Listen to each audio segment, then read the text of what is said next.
O ano na niya, Mr. Maravillas, yung people power sa Davao? Wala man po, di man nakahikayat ng mga mamamayan. Yung mga members pa rin ni Pacquiao, para yung mga nausog po, na ang mga nagrarally sa nausog, mga tao man lang po ni Pacquiao. Kaya, yung people power, kili-kili power man lang.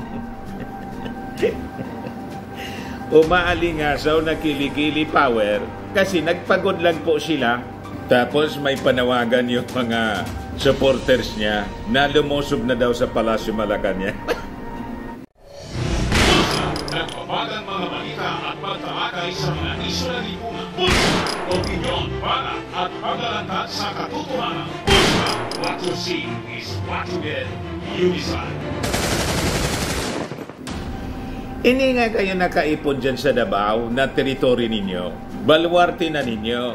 Hindi kayo makalampas ng 1,000 na mga supporters. Mas marami pa yung pulis. Ang nakarami sa crowd ng tao doon, yung 2,000 na pulis na dineploy ng PNP ni General Torre. Mas marami pa yung pulis. Yan po yung crowd. Yung mga civilians nakikita ninyo.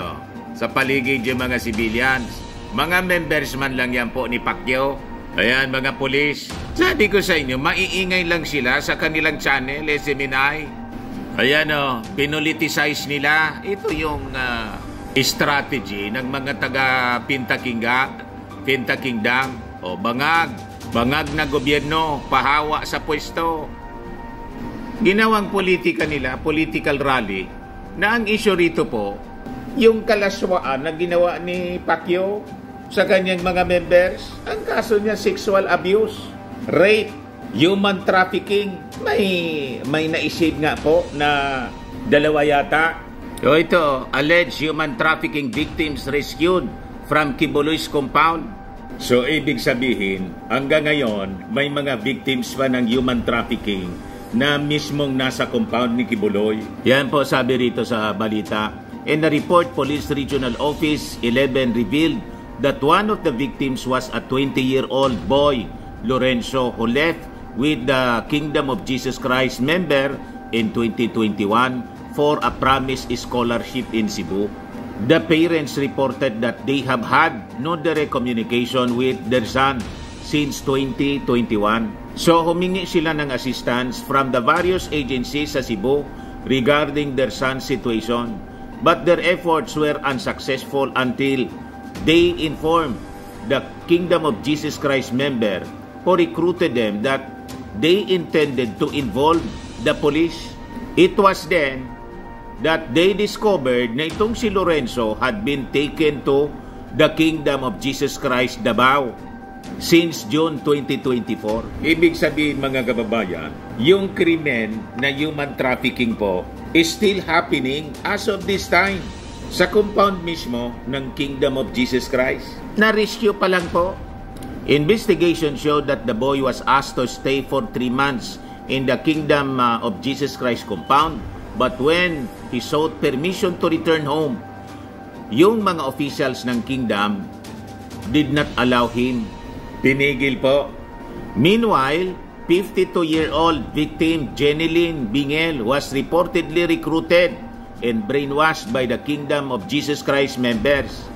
Bingel's situation was reported by her 20-year-old daughter to authorities. Sabi po sa report, si Bingel never returned home sa kanyang mga anak sa Midsayang after being confined inside the Kingdom of Jesus Christ compound.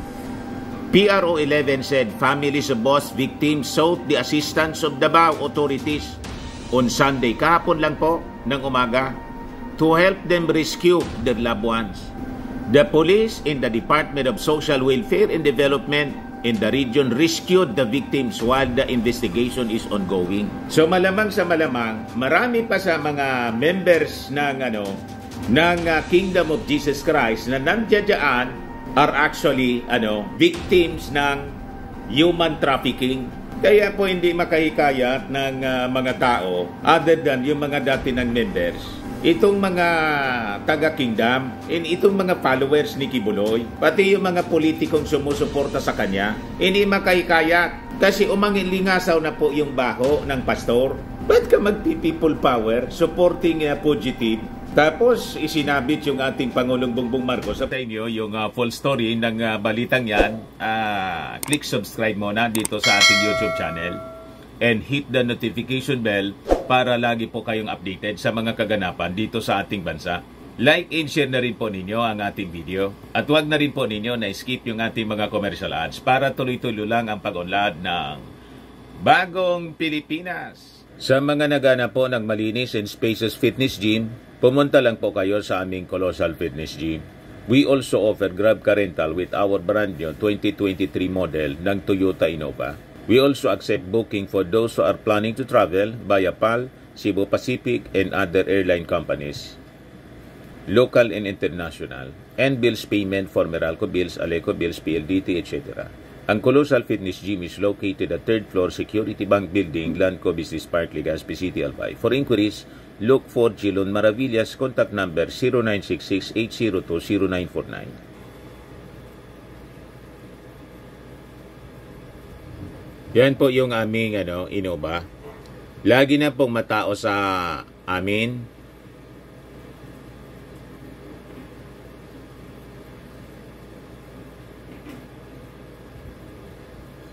Yan po mga bagong clients namin.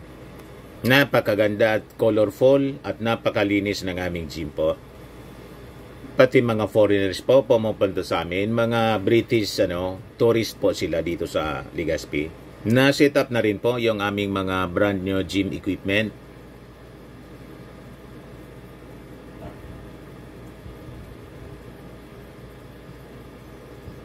May treadmill na rin po kami. Ito naman po yung bago naming product na binibenta online. Eye Glow Serum, whitening po siya. Tingnan ninyo yung epekto sa aking anak na architect before and now. Yung mga inquiries po ninyo, dumiretso na lang kayo sa kanyang Facebook account, Riz Maravillas. Ito naman po, Firmax Firming and Lifting Cream. Pinapahid po sa mga pulses in affected area. Mainam po sa paninigas ng mga kasukasuan. Ito naman po, Automax Radiant Serum. Sa mukha naman yung application, anti-aging po siya. You will look 10 years younger than your age. Sa mga cancer patients naman po, baka lang gusto ninyo itong itry. Naing siya red mixed fruit drink. Hindi mo po siya gamot, food supplement siya. Kaya lang, gawa siya mga kababayan sa goji berry. Yung goji berry, may anti-cancer properties. O ngayon, yung mga inquiries ninyo, dumiretso na lang kayo sa aming messenger sa Facebook para masagot namin agad. Ayos pa? Ayos na ayosan niya, Mr. Maravilla. Said, another person informed Galicia that GOO would be at his office for notarization. Nagkausap sila ni Alice GOO doon sa baba ng kanyang opisina na nakita niya at nagpresenta ng driver's license si Alice GOO sa kanya, and then he notarized the country affidavit that he was due to be submitted to the DOJ for preliminary investigation, sabi po niya. Malamang gumamit po ng kamukha. Nag-disguise na si Alice GOO. Mahilig silang mamiki Piniki yung personality. Problema niya, sabi nga natin mga kababayan, ang problema ni Pacquiao, wala mang kinalaman po yung ating Pangulo. Wala pa sa Panguluhan si PBBM, may kaso na siya sa Amerika. Matagal na yung kaso niya sa Amerika. At dito po, kasi barkada niya yung previous president, si Mau Diggs, kaya walang naglakas ng loob na magkaso sa kanya. May nagreklamo sa kanya sa Senado at sa Kongreso. Tapos challenge niya mga kababayan yung ating gobyerno na mag-file sa korte, kasi pag finailan niya sa korte, sasagutin niya, nagtago. Tapos sisisihin ninyo yung ating Pangulong Bongbong Marcos. May private complainants po, tulad nito na sumingaw na naman po at na-rescue na 2 human trafficking victims. Alangan man po yung ating mga authorities hindi mag-aksyon sa mga complaints galing sa mga mamamayan. So, obligasyon ng ating gobyerno. Kaya yung panawagan po ng PNP sa mga political backers ni Pacquiao, sabihan nyo daw si Pacquiao na mag-adhere sa batas. Yun ang dapat na gawin ni Super Ate Amy Marcos, ni Senator Bato, ni Bongo, na nagpalabas ng mga statements. Lalo na po si Inday at yung tatay niya. Mga opisyal kayo at dating opisyal ng gobyerno, dapat mag-set kayo ng magandang halimbawa.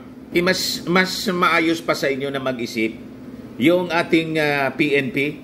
Ito yung panawagan po. PNP to Kibuloy's political backers, tell him to adhere to the law. Naintindihan mo na Loro. Inday, malamang sa malabang, sa susunod mga kababayan na survey, dumaos-dos ng tuluyan. Baka mag-negative na yung ratings ni Inday, trust ratings. Wala man iba pong sisisihin, kundi sarili niya. Mali-mali yung kanyang ginagawa. Mulat sa pulpa, mali na siya. Ganon din si Super Ate. Kaya padaos-dos ng padaos-dos. Si Bato po, number 60 na lang. Si Bongo, nasa magic nasa magic 5 pa yata sa latest survey. Si Digong, number 2 sa senatorial. Pero doon naman tayo na tatakbo si Digong. Baka tumakbo siya papuntang China kasama si Bato at si Inday. Bakita niya, Mr. Maravillas, pag binitawan na ng ating Pangulong Bongbong yung Sword of Damocles na ICC,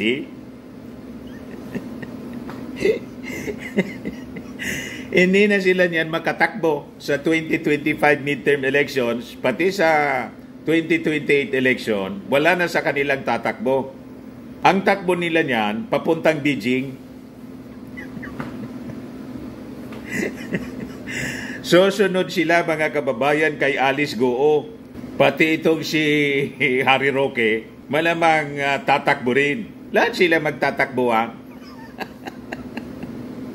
Iyan kasi sa pinangaralan mga kababayan ni PNP Director General Marbil, si Pacquiao, tinuruan ng Bible. Kita ninyo. Tama man po talagang turuan ng Bible itong si Pacquiao kasi mali yung pagkaintindi niya sa Bible. False teacher ito pong si Pacquiao. Mga kababayan, imagine yung sarili na inappoint niya as Son of God. Saan siya kumuha ng authority to appoint himself as the appointed Son of God?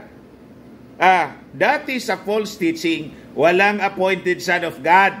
Tingnan ninyo po sa Bible. Mayroon po, adopted son.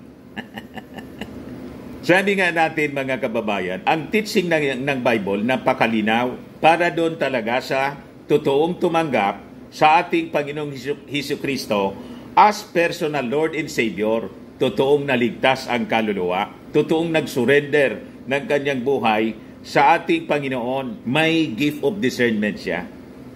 Pero itong si Pacquiao, wala po siya. Bakit? Ay, ito nga po, tinuturuan natin. Saka, pati si General Marbil, mas nakaintindi pa si General Marbil kaysa kay Pacquiao. Sabi rito sa Politico News, Son of God siya, di ba? Marbil urges Kibuloy to follow the Bible, surrender. Kaya may objection tayo doon sa sinabi ni Marbil na Son of God siya. Di ba? Wala pong Son of God other than yung ating Panginoong Hesukristo. Kasi yung ating Panginoong Hesukristo, the only Son of God, the begotten Son of God, bugtong nga pong anak ng Diyos. Pag sinabi mong bugtong, isa lang siya. Itayuan niya na mga tao. Di ba ang tawag natin sa Ama sa langit, Ama rin? Pag ikaw ay naligtas na totoo, you become adopted. Adopted lang po. Hindi Son of God. Adopted Son. Inadapt na anak. Iba man yung inadapt na anak kaysa totoong naging anak. Kasi nga, bugtong. Si Jesus Christ lang po ang Son of God. Kaya ang claim po ni Pacquiao na Son of God siya, appointed Son, false claim. Kaya tingnan po ninyo ang Bible kung bakit tayo magiging tagapagmana at papasok sa langit, kariyan ng Diyos. Dahil tayo inadapt, naging tagapagmana na rin. Pag ikaw inadapt, naging tagapagmana na rin. Yan ang turo ng Bible pong malinaw. Ulitin ko, ito, na-discuss na natin ito, pero ulitin natin. Sabi sa Romans 8:14, 17, Paul wrote that as God's adopted sons, as God's adopted sons, we become His heirs. If we are His children, then we are heirs. Heirs of God and co-heirs with Christ. Sabi sa Romans 8:17. So naging tagapagmana rin tulad ng ating Panginoong Hesukristo. Co-heirs.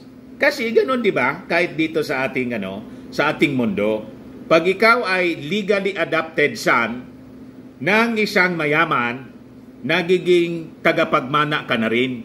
Pinapamanaan ka rin tulad ng totoong anak ng mayaman. Ganon din ang binigay sa ating karapatan sa langit. Pero ang iisang anak ng Diyos, si Jesucristo man lang, the only begotten Son of God.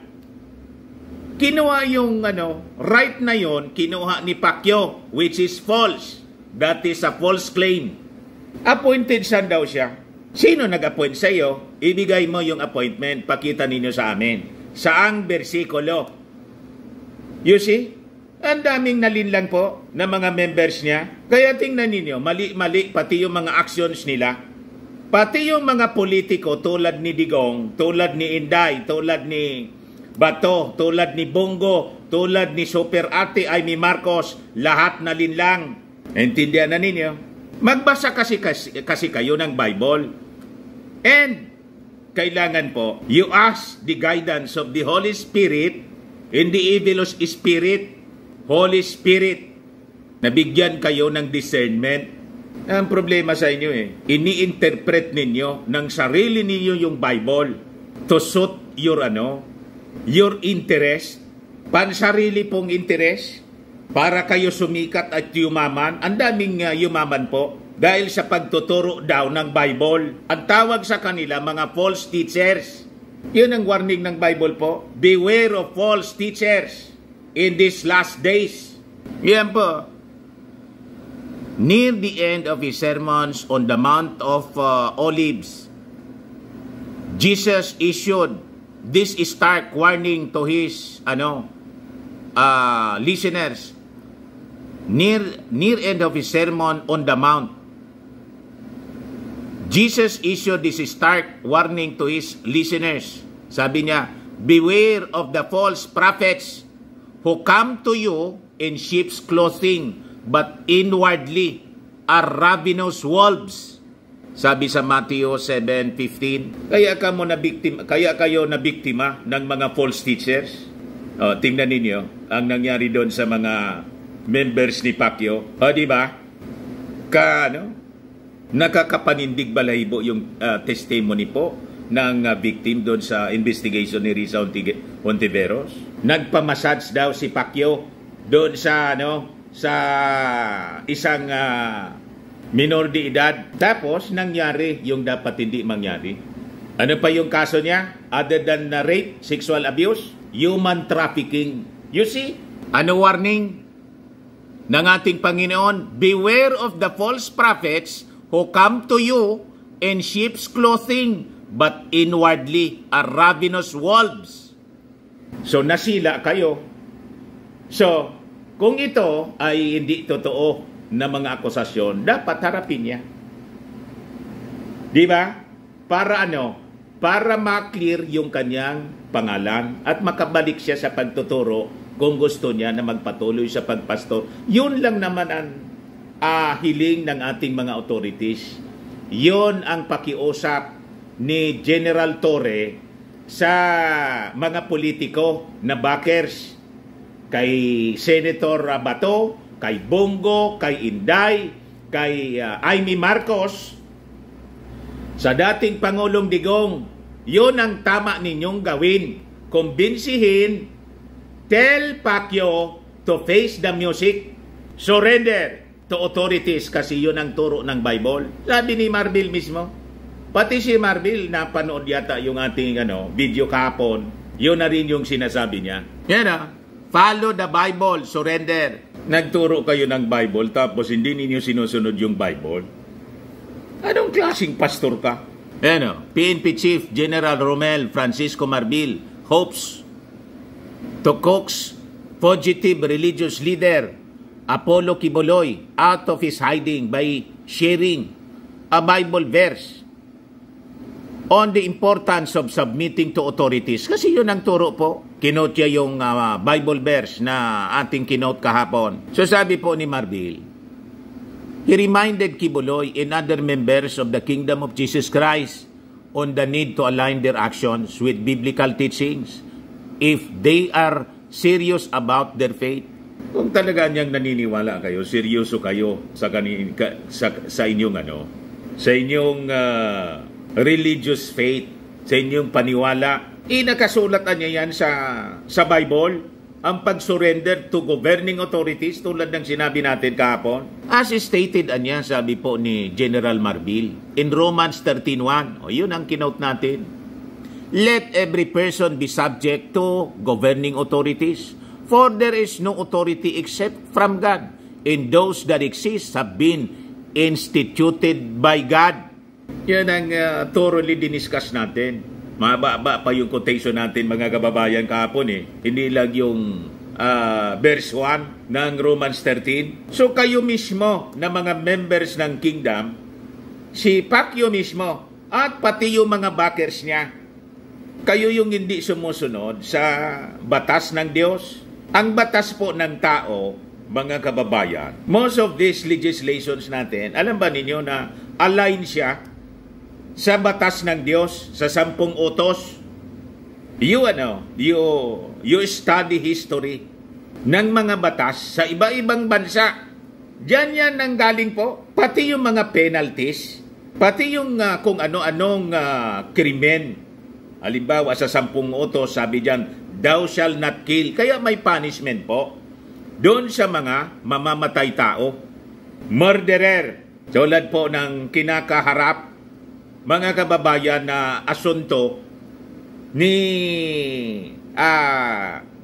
Maudig sa ICC. Thou shall not kill kasi yung utos niya, kill.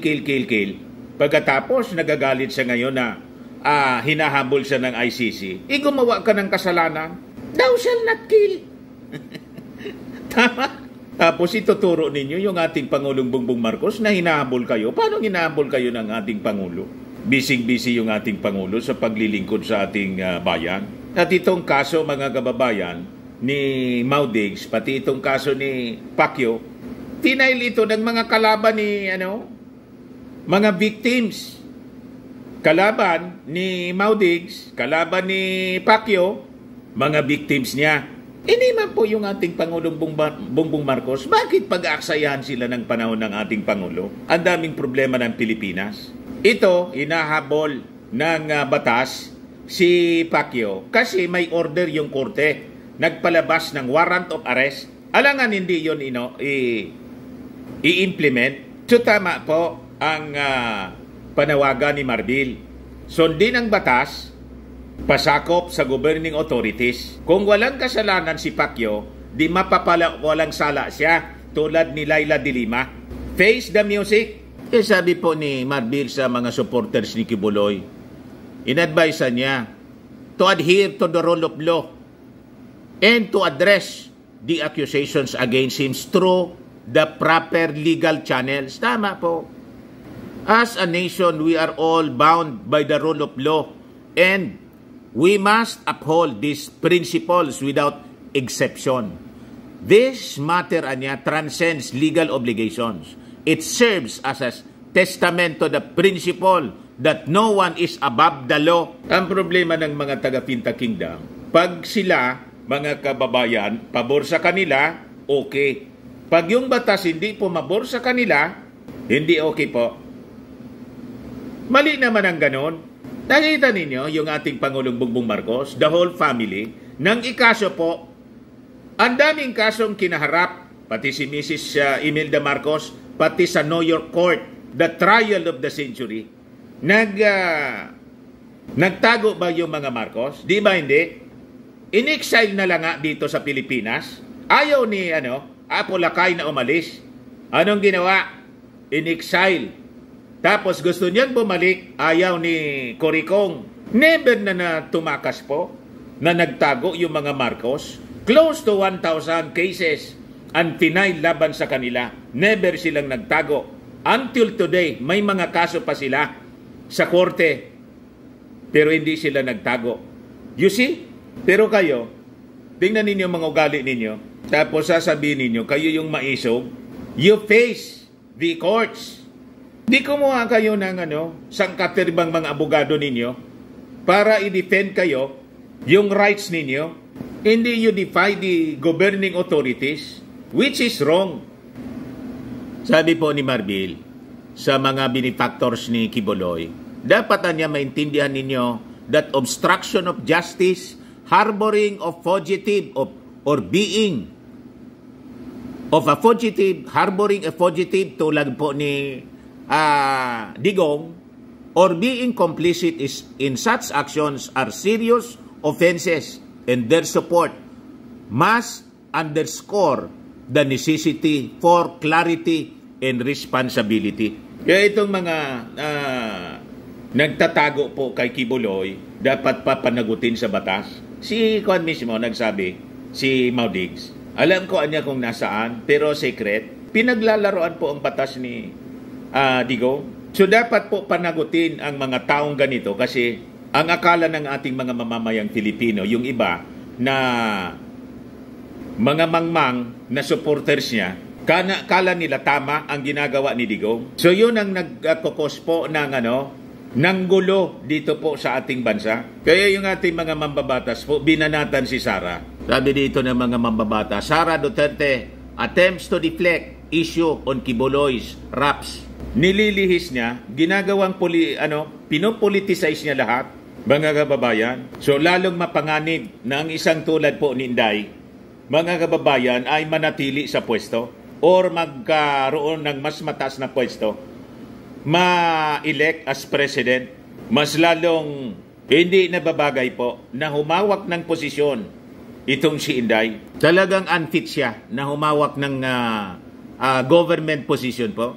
Sabi dito, lawmakers have rebuked Vice President Sara Duterte for apologizing to Kingdom of Jesus Christ members for asking them to vote for President Marcos Jr. in 2022, saying it is a clear attempt to deflect from the issue that the Kingdom of Jesus Christ leader Apollo Quiboloy must submit to the law.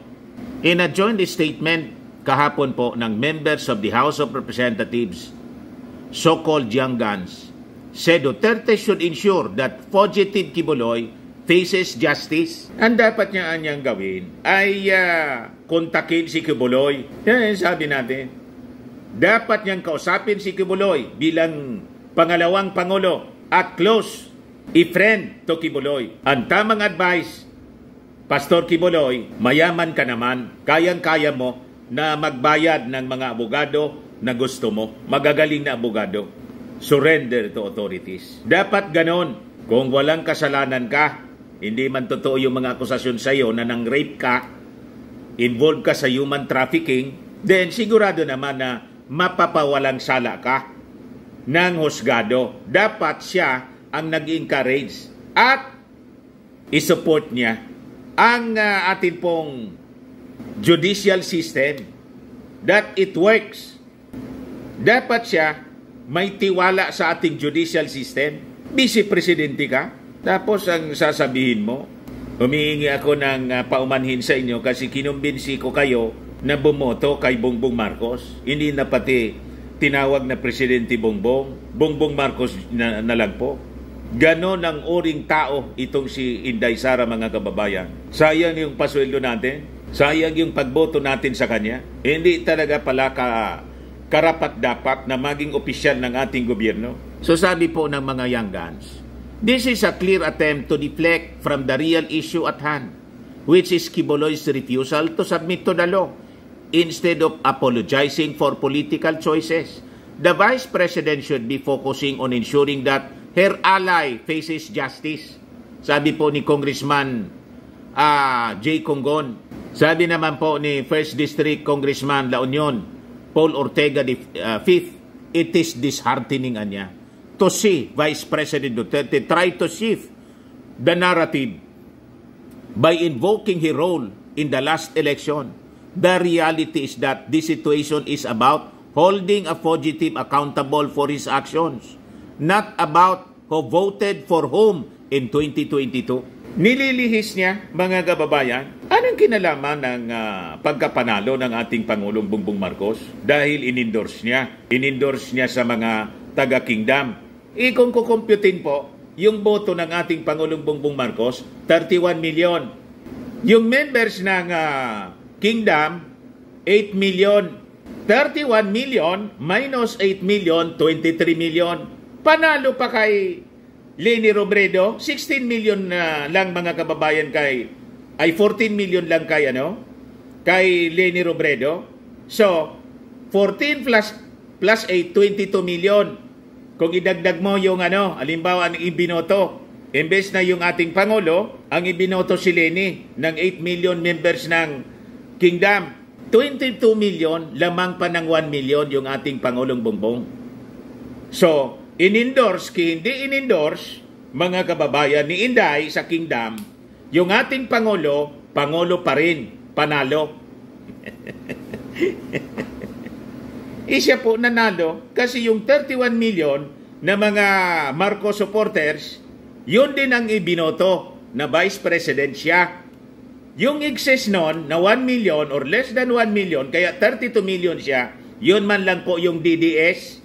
Kasi yung mga DDS po, hindi man po binoto si Bongbong as president. Ang binoto ng DDS na president, si Isko. Kaya nga si Isko po talo. Di ba yung presidente ni Banat Bay na isang DDS po? Si Isko.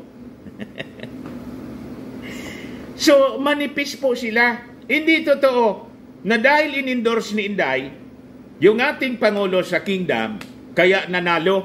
Walang katotohanan yon, mga kababayan. Ang totoo po, ang Marcos supporters ang nagpanalo sa mga Duterte beginning in 2016. Kasi po, ang mga Duterte hindi man kilala sa buong Pilipinas. Ginamit ni Digong si Super Ate, kaya nakilala sa buong bansa at naging Pangulo. Hindi makakaapak ng Palasyo Malacanang ang sino man sa mga Duterte kung walang Marcos supporters na bumoto para sa kanya. Kaya ang utang na loob ay dapat tinatanaw ng mga Duterte. Hindi yung Marcos ang may utang na loob sa mga Duterte, kundi ang mga Duterte ang may utang na loob sa Marcos. Pasalamat na lang si Inday na siya ibinoto ng 31 million Marcos supporters, kaya siya naging Vice President. Ganon dapat ito natin i-interpret kasi yun po ang katotohanan. Binabaliktad nila, sinasabi nila na ginamit ng Marcos yung mga Duterte para manalo si Bongbong. Ang ninipis ninyo, maiingay lang kayo tulad ng mga dilawan. Tama po mga kababayan? So sabi pa ng mga congressmen, they also pointed out that the Philippine National Police was enforcing a court order in attempts to paint this as harassment or abuse is misleading and irresponsible. Wala pong harassment. Ang may harassment na dapat may statement po si Digong at saka si Inday, pati si Amy Marcos, si Bongo, si Bato. Yung China, may ginawa na naman pong harassment. Una, nagpaputok ng flare 2 beses sa ating eroplano. Tapos kahapon, binangga na naman po yung ating Coast Guard. Pagdating sa China harassment, harassment ng mga Chinese sa West Philippine Sea, wala kayong statement. Tapos dito na siniserve lang yung warrant of arrest, harassment ang tawag ninyo. No, ito yung malinaw na harassment, walang statement po. Si Inday Sara, China Coast Guard, ship 21551 Rams, the BRP Dato Sanday. Yan o. Yan po. Yan ang harassment. Malinaw. Binangga po. Ayan nabutas po. Nabutas na naman po yung ating barko. Tapos binumba pa ng water cannon. China Coast Guard Ship 4102 fires water cannon against the BRP Dato Sanday. Yan Kita ninyo? Yan ang harassment. Tapos nagsinungaling pa. Nag-rescue daw yung China. It rescued personnel after Philippines collision. Sabi ng National Security Council, fake news niya yung sinabi ng China. Wala man anyang ganun. Chinese ships ram, shoot, water jets at BFAR vessel in West Philippines says task force. Pagdating dito sa harassment, totoong harassment ng kaalyado ninyong China, wala kayong sinasabi. Tapos ito serve lang ng warrant of arrest. Imbis kumbinsihin ninyo yung akusadong barkada ninyo, ang kinukondem ninyo, yung mga authorities, yung ating Pangulong Bongbong Marcos, wala mang kinalaman sa kaso ni Pacquiao. Anong klaseng mga tao kayo? O ito may panawagan yung IBP Davao, Integrated Bar of the Philippines Davao Chapter. Respect anya rule of law in ongoing search for Kibuloy. Sabi ng IBP, police have the right to enter or even break into the place where a wanted person is believed to be hiding. Pero sabi ng IBP din, balansyado po sila. They do not have the authority to occupy the premises of the area after searching it. Sabi po ni IBP Davao Chapter, or sabi ng IBP Davao Chapter, so tama po. Kaya lang hindi pa umaalis doon kasi ang objective po ng PNP ay makuha si Kibuloy. Kasi sa paniwala nila, nagtatago lang sa bunker. May tunnel po at napakalawak ng lugar. So hindi kakayanin ng 1 o 2 araw. Alangan man sayangin nila yung efforts nila. Tapos pag hindi nila nakuha, pinabayaan nila yung mga pulis yung sisisihin. Sasabihin, pag malaking tauan niya, pabaya kayo. Baka niya nabayaran kayo. Damn if you do, damn if you don't. So sabi ng IBP Davao, to be clear, law enforcers such as the elements of the PNP have the authority and duty to obey the orders of our courts. This includes the implementation of warrants issued by the courts for the arrest of persons who are under a criminal indictment in court. But the IBP explained that there are limits imposed by the law. If the police have good basis to believe that a person to be arrested is inside a certain place, they have the right to enter the place and even to break into such place if refuse admittance after announcing their authority and intention. However, after conducting a search for the person or persons to be arrested within a reasonable period of time, the police do not have the authority to occupy the premises or exclude any lawful occupant thereof from free entry and egress therefrom. So tama naman po yung sinabi ng IBP. Wala man intention po. Mga aligasyon man lang ng mga taga-SMNI na gustong agawin na yung kingdom. Mga propaganda man lang po ng mga taga-SMNI. Gusto daw na i-take over na yung compound ng mga PNP. Agawin na para lagyan daw ng mga equipment pang-spy ng Amerika. Ganon sila mga kababayan magtahi-tahi ng kwento para siraan yung Marcos administration. Huwag kami mga taga-SMNI. O ngayon, yung mga taga-kingdom, yung mga taga-SMNI, they're accusing the government na nilockdown daw yung compound. Nag-lockdown po sila. Sila yung naglagay ng backhoe para ma-prevent yung mga police na makapasok, pagkatapos binabaliktad nila. Pati nga po yung kalsada, sila yung humarang kasi gusto nilang mag-people power. Ito nga po passengers told to be patient as Kibuloy supporters hold picket near Davao Airport. Inahayaan lang po sila. Exercise of freedom of expression. Democracy po tayo Tapos sasabihin nila, naging undeclared martial law daw. Martial law na daw sa Davao. Grabe po magtahi-tahi ng kwento dito mga taga Pinta Kingdom, lalo yung mga taga Seminay. Pag kayong naniniwala, di pa kayo na natuto. Pinakalat nila na may 7 na namatay daw sa operations ng mga pulis. Yun pala po, 2 man lang yung namatay, heart attack. Wala mang kinalaman po sa mga pulis. Ang sabi pa ng mga authorities, ilang araw na kasing hindi kumakain, kababantay kay Pacquiao. Nadamay tuloy. You see?